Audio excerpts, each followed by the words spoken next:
नमस्कार, फानागढ़ देख रहे हैं आप सब। मैं हूं आपके साथ साहिल कीरनी। नजर डालेंगे कुछ खास और अहम खबरों के ऊपर। जस्टिस संजय परिहार और जस्टिस शहजाद अजीम ने आज जम्मू कश्मीर और लद्दाख हाई कोर्ट के जज के रूप में शपथ ली।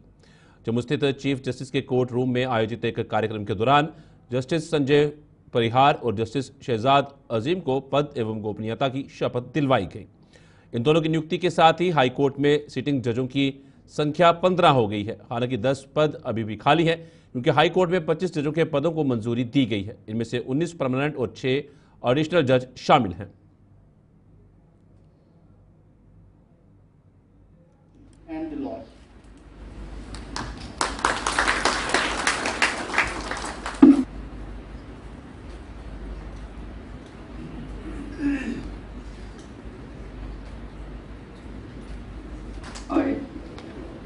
Shahzad Azim, having been appointed a judge of the High Court of Jammu and Kashmir and Ladakh, do swear in the name of God that I will bear true faith and allegiance to the Constitution of India as by law established, that I will uphold the sovereignty and integrity of India, that I will duly and faithfully, to the best of my knowledge, ability and judgment, perform the duties of my office without fear or favor, affection or ill will, and that I will uphold the Constitution and the laws.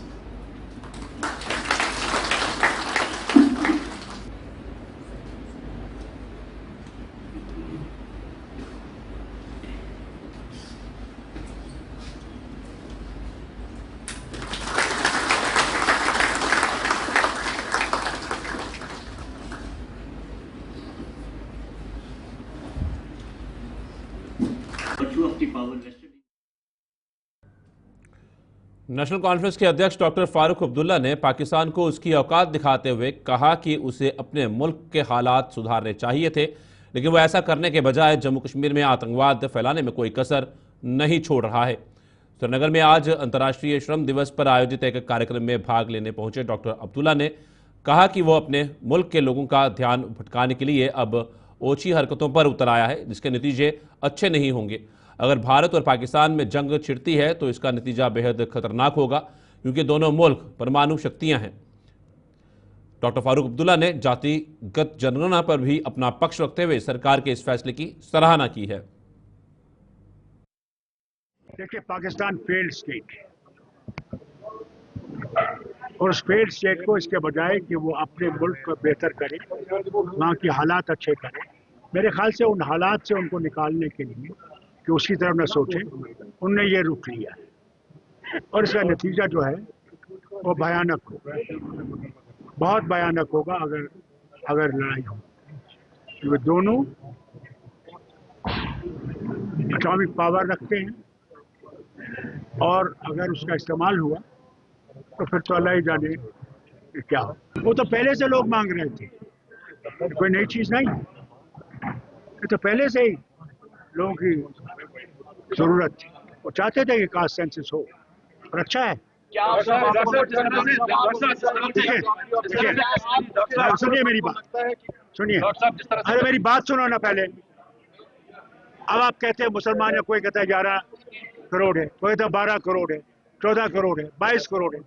भाई पहली दफा पता तो लगे कौन कितने ब्राह्मण हैं, कितने लोअर कास्ट हैं, कितने मुसलमान हैं, कितने सिख हैं, कितने ईसाई हैं, कितने दूसरे हैं, पता तो लगे। तो इसमें कोई बुरा। जम्मू प्रेस क्लब में आज एक पत्रकार के साथ हुई बदसलूकी मामले में क्लब प्रबंधन ने तुरंत एक्शन लिया है। जम्मू प्रेस क्लब ने अपने उस सदस्य की सदस्यता फिलहाल सस्पेंड कर दी है, जिसके मेहमान ने पत्रकार के साथ बदसलूकी की थी। दरअसल चांद शर्मा नाम के क्लब के सदस्य के एक मेहमान ने पत्रकार नरेंद्र ठाकुर के साथ बदसलूकी करने के साथ साथ उसे धमकियां भी थी। इस मामले ने इतना तूल पकड़ लिया था कि नवाबाद पुलिस को भी प्रेस क्लब पहुंचना पड़ा। इसका संज्ञान लेते हुए प्रेस क्लब के महासचिव ने चांद शर्मा को पत्र लिखकर उन्हें 2 दिनों में पक्ष रखने की मोहलत दी गई। चांद शर्मा की सदस्यता तब तक सस्पेंड कर दी गई है जब तक प्रेस क्लब की मैनेजमेंट कमेटी इस पूरे मामले पर कोई अंतिम निर्णय नहीं लेती।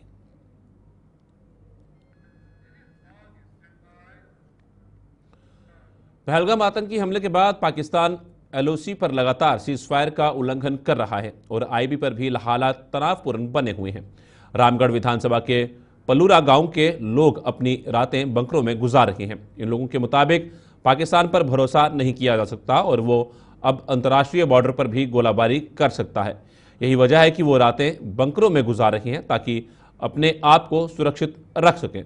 खास बात यह है कि पूर्व जनप्रतिनिधि भी लोगों को सतर्क रहने और ज्यादा समय बंकरों में रहने की सलाह दे रहे हैं।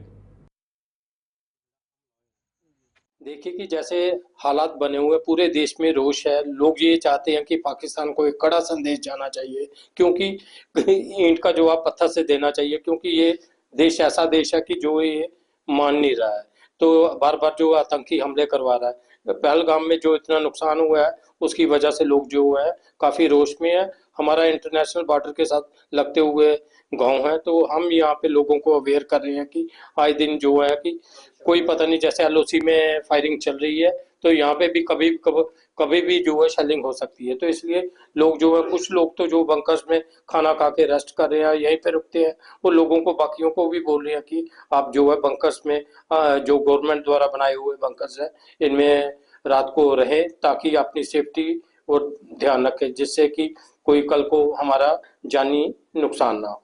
इसलिए ਜਿਹੜੇ हालात ने जो बड़े खराब हो चुके थे, क्योंकि ਜਿਹੜਾ ਇਹ सभी 27 लोग ਜਿਹੜੇ मारे गए ਨੇ, ਇਹ बड़ी निर्मम हत्या की गई है।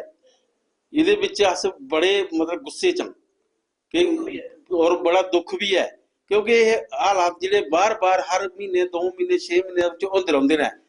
पहले कठुआ भी होया, जम्मू भी होया, पुलवामा भी होया, पहलगाम भी होया। ਹੁਣ इस वास्ते ਜਿਹੜੇ भी देश इसलिए पूरे गुस्से च है और अस चाहते हैं कि ਜਿਹੜਾ बार-बार ਜਿਹੜਾ पाकिस्तान ਜਿਹੜੀ खिलौनी हरकत करा रहा है, ਇਹਦੇ ਕੋਲ ਬਾਜ਼ ਆਉਣਾ ਚਾਹੀਦਾ और उसी सबक सिखाना चाहिए और सब कोई ਉਹ ਸਿਖਾਉਣਾ ਚਾਹੀਦਾ ਜਿਹੜਾ ਇੰਦਰਾ ਗਾਂਧੀ 1971 ਦੇ ਵਿੱਚ 2 ਟੁਕੜੇ ਕੀਤੇ ਇਹਦੇ ਉਗਲਾ ਕੇ ਸਿਸਟਮ ਜਿਹੜਾ ਹੈ ਬਣਾਈ ਹੈ मोदी सरकार ਜਿਹੜਾ है इसी पाकिस्तान की तैश नैश कर दिया है और बार-बार ਇਹ हरकत ਜਿਹੜੀ ਕਰੇਗੀ ਨਹੀਂ और ਜਿਹੜੀਆਂ हरकतां मतलब ਜਿਹੜੇ निर्दोष लोग मारे जाते हैं।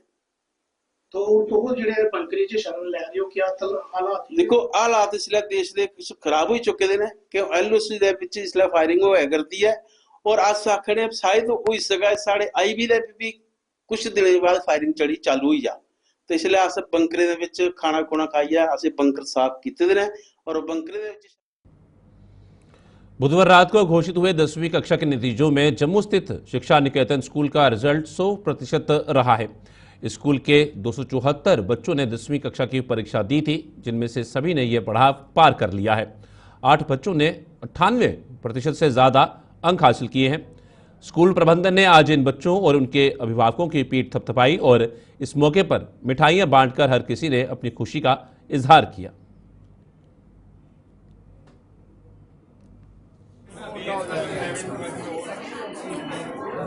फिर हमारी वही ट्रेडिशन सेम जम्मू प्रोविंस के लिए बिल्कुल अपनी जगह पर रही है। 493 2 बच्चों ने शेयर किया है हमारे शिक्षा निकेतन के बच्चों ने, और उसके अलावा 274 टोटल स्टूडेंट थे। 274 के 274 पास आउट हुए हैं with flying colours. Pass percentage 100% है, जिसमें 98% एंड अबव जो है वो 8 बच्चे हैं। अबव 95% 45 स्टूडेंट हैं। अबव 90% 87 स्टूडेंट हैं। अबव 85% 131 स्टूडेंट हैं। अबव 80% 172 है। अबव 75% 204 है। अबव 60% 274 है with no failure and no repair. That is the big achievement of Shiksha Niketan. We have a parents in front of us. Madam Preeti ने जम्मू का record तोड़ा था जब इनकी बड़ी बेटी जो इस समय 12th पास करके चली गई है 498 मार्क्स लिए थे, और उनकी छोटी बेटी ने भी कम नहीं किया है। इसने भी अपनी तरफ से पूरी कोशिश की है और नेक्स्ट ईयर 12th में या 11th में ये रिकॉर्ड ब्रेक करेगी उसका। इसने भी 491 मार्क्स लिए हैं। ये इनके पेरेंट्स की और इस बच्चे की मेहनत है। दूसरी ओर हाल ही में घोषित हुए बोर्ड के 12वीं कक्षा के नतीजों में उधमपुर के गढ़ी इलाके में स्थित गवर्नमेंट हायर सेकेंडरी स्कूल की छात्राओं ने भी कमाल किया है। स्कूल की कई छात्राओं ने अपनी प्रतिभा का प्रदर्शन करते हुए स्कूल के साथ साथ अपने अभिभावकों का भी नाम रोशन किया है। इन मेधावी छात्राओं को स्कूल प्रशासन द्वारा सम्मानित कर उनके उज्जवल भविष्य की कामना की गई।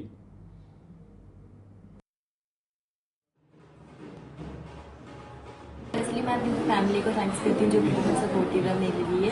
सेकेंडली स्कूल के ऑफकोर्स इस स्कूल के प्रिंसिपल मैम जो श्रीमती रेणु कोतवाल मैम है, जो उनकी बहुत कोऑपरेटिव है, बहुत ही सपोर्टिव प्रिंसिपल मैम है।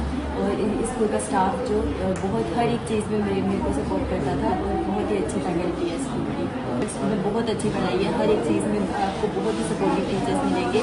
हर एक चीज़ में जो यहाँ की जो भी हर एक इंफ्रास्ट्रक्चर हो, फैकल्टी हो, टीचर्स की हो, स्टाफ हो, हर एक चीज़ बहुत ही अच्छी है स्कूल की। और मेहनत तो मैंने की थी, लाइक दिन में 2-3-4 घंटे पढ़ती थी, बट सबसे ज़्यादा मेहनत थी हमारे टीचर्स की तरफ से, हमारी मैम की तरफ से, जिन्होंने बहुत कोऑपरेटिव थे, जिन्होंने हमारा ऑफलाइन के साथ साथ ऑनलाइन क्लासेस भी ली, रात को 10-10 बजे तक भी हमें पढ़ाया, पेपर के टाइम पे हमें सपोर्ट किया। एंड सारा क्रेडिट जो है, मतलब सारा नहीं मैं कहूँगी, हमें भी जाता है, बच्चों की भी मेहनत होती है, but most of the credit हमारे टीचर्स को जाता है, जिन्होंने हमें इतना अच्छा कोऑपरेशन के साथ पढ़ाया और इतना अच्छा गाइड किया हमारे एग्जाम्स के लिए। स्कूल में नहीं पढ़ाया जाता है, नो डाउट कि प्राइवेट स्कूल में भी बहुत अच्छा पढ़ाते हैं, बट बहुत लोग एफोर्ड नहीं कर पाते हैं, लाइक बहुत ज़्यादा एक्सपेंसिव होता है, बहुत एक्स्ट्रा फीस होती है। तो मैं कहूँगी कि यहाँ पे भी हम बहुत कम कॉस्ट में अच्छी पढ़ाई ले सकते हैं, क्योंकि 11th-12th जो है यहाँ पे खुद से ही बच्चों को पढ़ना पड़ता है, मतलब कोई स्पून फीडिंग नहीं की जा सकती है। तो इसलिए गवर्नमेंट स्कूल में आप अच्छे से पढ़ सकते हैं, अच्छा। एंड मुझे लगता है कि ये स्कूल काफ़ी बेहतर है। फैमिली की किस तरह की सपोर्ट रहती है?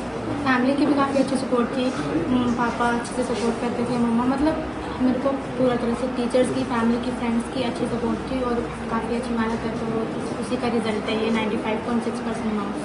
और मेरे यहाँ के टीचर्स ने बहुत सपोर्ट किया, और सच में मैं इतनी कैपेबल नहीं थी कि मैं एक डिस्टिंक्शन लाऊँ, लेकिन यहाँ के टीचर्स ने बहुत सपोर्ट किया मुझे, मेरी हर प्रॉब्लम सॉल्व करी, मेरी प्रॉब्लम सुनी, मुझे पढ़ाया, मुझे एक्स्ट्रा टाइम दिया, इसकी वजह से मेरी डिस्टिंक्शन आ सकी। मैं अपने टीचर्स को थैंक यू कहना चाहूँगी कि उन्होंने मेरी इतनी हेल्प की।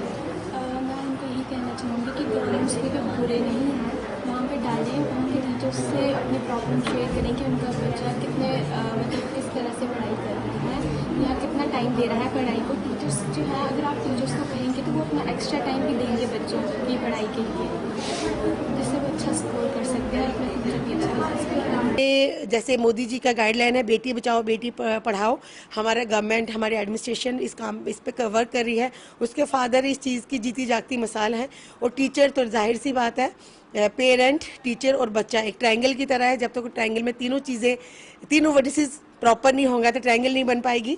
सबको सक्सेस के लिए मिलके चलना पड़ता है। अच्छा लगता है, और 55 डिस्टिंक्शंस है मेरी 12th में, और 79 के आसपास फर्स्ट डिवीजन्स हैं। अच्छा लगता है जब हमने आज बच्चे बुलाए, एक मतलब क्या बोलूँ मैं आपको कि एक प्राउड मोमेंट था कि कहते हैं पूरा साल जब किसान खेती करता है, बीज बोता है, और जब वो फसल काटने का मौका आता है, जो खुशी थी उससे कहीं ज़्यादा थी कि आज हम अमीर हो गए।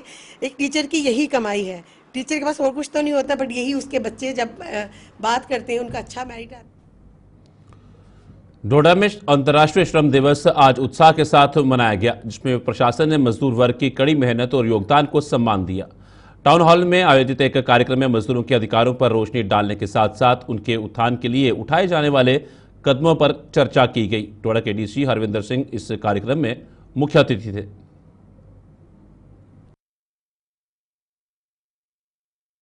रोशनी डाली तमाम जो गवर्नमेंट की स्कीम्स हैं जो लेबरर्स के लिए होती है मिनिमम वेजेस पे, क्या मैकेनिज़म्स हैं for complaints and grievance redressal, वो बताया। हमने भी आके लोगों से बातचीत की। आप सब जानते हैं कि आज थोड़ा सा कंसर्न सेफ्टी का है, जो हमारे लेबरर्स बाहर से हैं उनसे उनके बारे में बातचीत की, उनको एश्योरेंस दिया कि जो भी ज़रूरतें उनकी होंगी उनको पूरा करने में सरकार हमेशा तैयार है। मुझे उम्मीद है कि जिस तरह से हम हर एक चीज़ को सेलिब्रेट करते हैं, अभी आपने देखा सिविल सर्विसेज डे था जिसमें हमारे डीसी कुपवाड़ा उनको अवार्ड मिला, जिस तरह से हमारे डॉक्टर्स डे मनाया जाता है, जर्नलिस्ट डे मनाया जाता है, उस तरह से लेबर्स डे एक इम्पॉर्टेंट दिन है। और आज हमने अपने इन विश्वकर्माओं को एक टाइप से प्रोत्साहित किया कि वो अपने आप को एक अभिन्न अंग माने सोसाइटी का, और जिस तरह से वो इस देश की तरक्की के लिए बोथ इन कंस्ट्रक्शन वर्क और एनी अदर वर्क, क्योंकि इनके बिना कोई भी दफ्तर नहीं चल पाता, इनके बिना कोई भी इमारत नहीं खड़ी हो पाती। आज हमने इनको शुक्रिया अदा किया इनके सारे कंट्रीब्यूशन के लिए। देखिए, बहुत ज़रूरी है, जनरली जो लेबर तकबा होता है वो वही होते हैं जो कम पढ़े लिखे होते हैं, उनको कानूनों की उतनी जानकारी नहीं होती। तो कहीं ना कहीं बहुत इंपॉर्टेंट है कि ऐसे अवेयरनेस सेशन ना सिर्फ लेबर्स डे पे पर हर हफ्ते हर महीने किए जाएं, हर एक कंस्ट्रक्शन साइट पे किए जाएं। मैं उम्मीद करता हूं कि हमारे ऑफिसर्स इस पे काम करेंगे।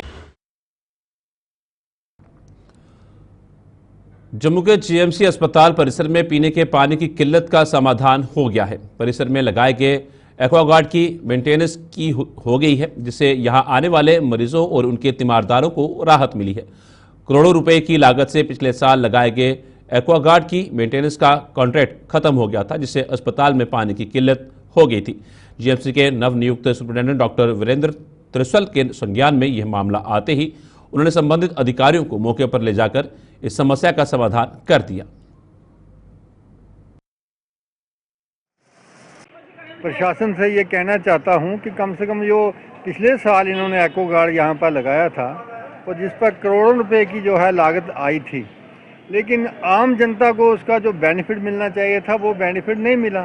क्योंकि पिछले साल जब इन्होंने लगाया उसके बाद सीज़न चेंज हो गया, सर्दी का मौसम आ गया, और सर्दी के मौसम में तो आम लोग जो इतनी प्यास भी नहीं लोगों को लगती और आम भी पानी जो है लोग पी लेते हैं, तो प्यास भी ज़्यादा नहीं लगती, आम पानी पी लेते हैं। लेकिन अब जब गर्मी का सीज़न जो स्टार्ट हुआ है, आज आप देखें कि हालात ये है कि यहाँ पर आप बाहर से उन लोगों को 20-20, 25-25, 30-30 रुपए की जो है बोतल लेनी पड़ रही है। और यहाँ पर जो मेडिकल कॉलेज के अंदर जो एक्वागार्ड लगाया गया था वो इस सिलसिले के लिए लगाया गया था कि कम से कम जो गरीब लोग, जो दूर दराज से लोग यहाँ पर सरकारी मेडिकल कॉलेज में सुविधा लेने के लिए आते हैं कि चलो हमें सरकारी खर्चे पर थोड़ा कम रेट पर हमारी यहाँ पर इलाज हो जाता है, तो उनके पास इतना पैसा भी नहीं होता है। तो जब वो बाहर से कभी 20 रुपये की बोतल लेते हैं, कभी 30 से, तो एक किस्म की ये लूट पड़ गई है। और मुझे ऐसा लगता है कि जैसे प्रशासन जो है वो जो पानी बेचने वाली कंपनी है उनके साथ मिले हुए हैं और इन्होंने एक्वागार्ड का जो बिल्कुल उसका काम ही बंद कर दिया है। जिस कंपनी ने एक्वागार्ड लगाया था, अब उस कंपनी का कहना है कि कम से कम उसकी रीटेंडरिंग की जाए। पर जब एक साल पूरा चला ही नहीं, सर्दियों में इसकी कोई लोगों को ज़रूरत नहीं थी, तो रीटेंडरिंग का मतलब नहीं होता है। यहाँ पे मैंने कल देखा कि एक कंप्लेंट आई थी कि आरओ वाटर की वो नहीं, वो गर्म पानी दे रहा था। एक दो और है प्रोजेक्ट्स जो नए रुके हुए थे वो नए से स्टार्ट कर रहे। इसका मैंने जब संज्ञान लिया, मैंने उनके मैकेनिकल डिवीजन से संबंध किया, उनके इंजीनियर से, वो कह रहे थे कि इसका कॉन्ट्रैक्ट ख़त्म हो गया। हमने वो उनसे वर्कअप कर लिया, वो कॉन्ट्रैक्ट नए से शुरू हो जाएगा। तो पानी आज से शुरू कर दिया हमने, ठंडा पानी, अभी ठंडा पानी आ रहा है। अभी आज हम दिन में गए थे ऊपर इनकी देखने इंस्पेक्शन के लिए, उसके लिए भी हमने इनको डायरेक्शन दी क्या क्या करना है, वो हो जाएगा। नहीं है भी, अभी गर्मी हो रही है और जब गर्म पानी आएगा और जिस प्रोजेक्ट पे हमने 2 करोड़ लगाई और जब उसका खाली नहीं मिलेगा तो क्या फ़ायदा था। लोगों की भी बात सही थी, ये इंजीनियर्स का कहना था कि उनका कॉन्ट्रैक्ट जिसको दिया था वो ख़त्म हो गया। हमने बोला वो नए से रिन्यू करेंगे, अब पानी शुरू करो। आज हम छत पे। जम्मू में कीरपिंड से रतिया गांव तक करीब 2 किलोमीटर लिंक रोड की बद से बदतर हो चुकी हालत में कोई सुधार नहीं हो पाया है। इन दोनों गांवों के लोगों के मुताबिक इस लिंक रोड की यह हालत पिछले करीब 13 सालों से ऐसी ही है, जिसकी मरम्मत के लिए कोई कदम नहीं उठाया जा रहा। लोगों ने प्रदर्शन कर अपनी आवाज प्रशासन तक पहुंचाते हुए उन्हें जल्द से जल्द राहत पहुंचाने की मांग दोहराई। ये कीरपिंड टू रतिया रोड सानू 13 साल हो गए इत्थे देखते कि पानी निकलदा नहीं, बिल्कुल रोड टुੱਟਾ है। साडा ना घरां दा पानी निकलदा, ना साडा जमीनां दा पानी निकलदा। सानू नाले भी चाहिए ना, साडा रोड भी बनना चाहिए। अहीं बड़े परेशान, साडे बच्चे जांदे ने स्कूल, सारियां वर्दियां ना उन्हां नू टुरन दा होंदा ना कुछ। अहीं बड़े परेशान, अहीं हत्थ जोड़ के यह अपील करना चाहते हैं ते सारियां नू भी साडा रोड जरूर बनना चाहिए, रतिया रोड ते कीरपिंड टू लैके। सरकार भी बनी है लेकिन साडी कोई सुनदा नहीं। हूँ सरकार नवी बनी है, साडी सुननी चाहिए है इन्होंने भी साडा रोड जरूर बनना चाहिए। अहीं इहो तुहानू कहना चाहते हत्थ जोड़ के कि साडे आन के रोड चैक करो। रतिया रोड पूरा जम्मू तक जांदा है, पूरा ਤੇ ਸਾਨੂੰ ਪਰੇਸ਼ਾਨੀ ਇੰਨੀ ਹੁੰਦੀ ਹੈ ਕੋਈ ਹਿਸਾਬ ਨਹੀਂ ਸਾਡਾ ਪਾਣੀ ਵੀ ਨਹੀਂ ਨਿਕਲਦਾ ਸਾਡੀ ਜ਼ਮੀਨਾਂ ਦੇ ਫਸਲ ਖਰਾਬ ਹੋ ਜਾਂਦੇ ਨੇ ਸਾਡੇ ਸਾਰੇ ਘਰਾਂ ਦਾ ਪਾਣੀ ਜਿਹੜਾ ਅਸੀਂ ਕਿੱਥੇ ਛੱਡੀਏ ਇੰਨਾ ਸਾਨੂੰ ਸਾਰੀ ਸਰਕਾਰ ਸਾਨੂੰ ਦੱਸੇ ਵੀ ਅਸੀਂ ਫਸਲ ਕਿਤਰਾ ਉਗਾਈਏ ਆਪਣੀ ਸਾਡੇ ਫਸਲ ਸਾਰੀ ਗਲ ਜਾਂਦੀ ਹੈ ਵਿੱਚ ਹੀ ਨਾ ਸਾਡੇ ਕੋਲ ਜਲ ਹੁੰਦਾ ਨਾ ਕੁਛ ਅਸੀਂ ਕੀ ਕਰੀਏ ਦੱਸੋ ਸਾਨੂੰ ਸਾਡੇ ਆਣ ਕੇ ਅਸੀਂ ਹੱਥ ਜੋੜ ਕੇ ਇਹੋ ਅਪੀਲ ਕਰਨਾ ਚਾਹੁੰਦੇ ਆ ਸਾਰੇ ਜਿੰਨੇ ਵੀ ਹੈ ਸਾਰੇ ਇੱਧਰ ਸਾਰੇ ਬੋਲਦੇ ਪਏ ਨੇ ਬੜੇ ਪਰੇਸ਼ਾਨ ਹੈ ये जो समस्या आ रही है काफ़ी देर तो सानू ये समस्या आ रही है जो कि लगभग असी ये समझ के चलीए कि सानू 7-8 साल तो ये समस्या आ रही है। एक बार 7-8 साल पहले तो रोड बनया सीगा उहदे तो बाद किसी भी सरकार ने इस नगर दे विच कोई भी दखलअंदाजी नहीं दी इस रोड बारे। सो असी इस सरकार नू आप मीडिया के थ्रू आप जी नू ये दसना चाहते हैं कि ये लिंक टू लिंक रोड ने जो कि नगर नू मिलाते हैं तो जिमींदारा तबका जिहड़ा सारा इहदे विच ही है। सो असी सरकार नू ये बेनती करांगे कि जिहड़े बार्डर रोड है सारे ही बन रहे हैं तो ये रत्तियां तो लैके कीर पिंड तक जिहड़ा रोड है वो क्यों कोई भी इहदे पासे नज़र नहीं दे रहा ताकि ये भी जिमींदार तबका जिहड़ा है अपने अच्छा खेतीबाड़ी कर सके तो आन जान का जिहड़ा सब जो सुविधा सानू वो मिल सके क्योंकि कोई भी जो भी सरकार आती है जो भी साडा MP या MLA इस पासे कोई भी ध्यान नहीं देता कि ये इत्थे इन्ना ज़्यादा जिमींदार तबका ते इन्नी आवाजाही है नाल ही ये मेन रोड नाल लिंक मिलता है जाके बहुत ज़्यादा आन जान इस रोड तो है। सो मैं सारे नगर की तरफों सरकार जम्मू ईस्ट विधायक युद्धवीर सेठी ने आज जनता दरबार लगाकर लोगों की समस्याएं सुनी ताकि उन्हें हल किया जा सके। इस दरबार में जम्मू ईस्ट विधानसभा के सैकड़ों लोगों ने पहुंचकर अपनी समस्याएं उजागर की जिनमें से कुछ को मौके पर ही हल कर दिया गया। उन्होंने अन्य समस्याओं को हल करने के लिए संबंधित विभागों के अधिकारियों को जरूरी दिशा निर्देश जारी किए।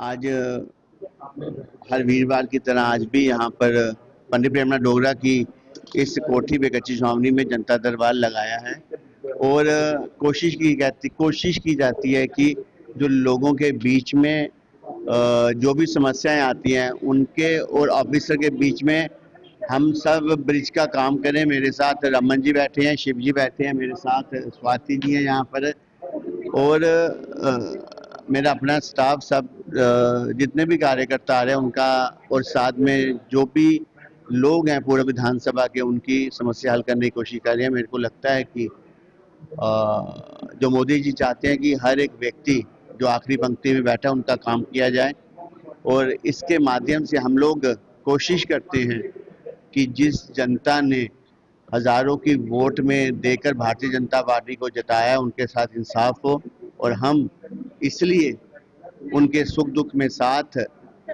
हमेशा खड़े रहें इसलिए हम यहाँ पे जनता दरबार लगाते हैं। मैं सभी से निवेदन करता हूँ कि वीरवार आप यहाँ पे आया। गुलिस्तान में खबरों का सिलसिला यूं चलता रहेगा। फिलहाल फाइनल कट में इतना ही, दीजिए इजाजत, नमस्कार।